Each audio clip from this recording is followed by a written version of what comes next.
Ahoj, nepočujúci. Agata Čermáková, mňa poznáte, ja som tlmočník posunkového jazyka plus učiteľka, drotárska škola. Ja spolupracujem s Telekom, volá sa Nadačný fond Telekom a plus nadácia Pontis. Ukazujem Pontis Telekom.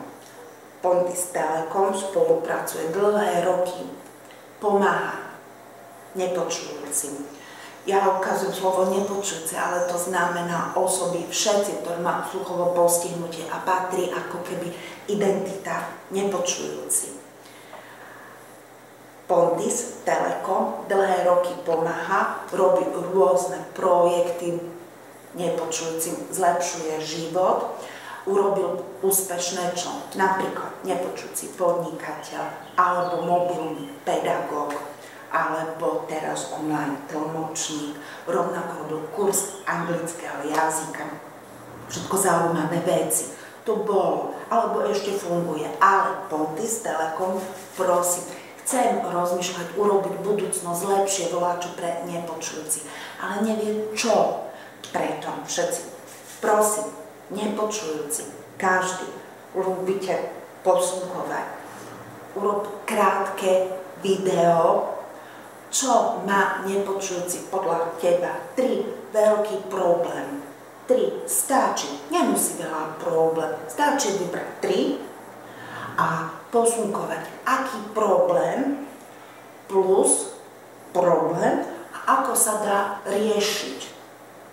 Nielen mám problém toto, ako by si ty vyriešil ten problém. Toto všetko dá sa písať, ale nepočúvať. Nerozumiem písať, čítať, problém nebaví. Nepočúvať si baví.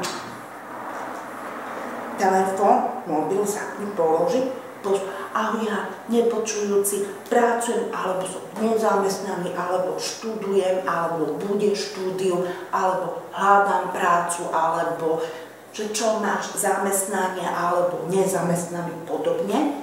Nemusí meno, to nie je dôležité, ale dôležité je ukázať, aký 3 problém, ako by si riešil. Toto všetko má čas týždeň do 15. júna.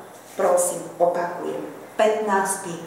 jún 2016 pošli mailom alebo Facebook Juraj Récky alebo Agata Čermáková Bláhutová bývala, môže poslať. Toto všetko pozerám, Pontis urobí prieskum, zistí a potom sa dá urobiť nový projekt nepočujúci a lepší život, ale bez pomoc nedá. Prosím, pomôcť. Dobre? Keby náhodou čo nerozumie, môže napísať, vysvetlím ešte raz. Ďakujem veľmi pekne.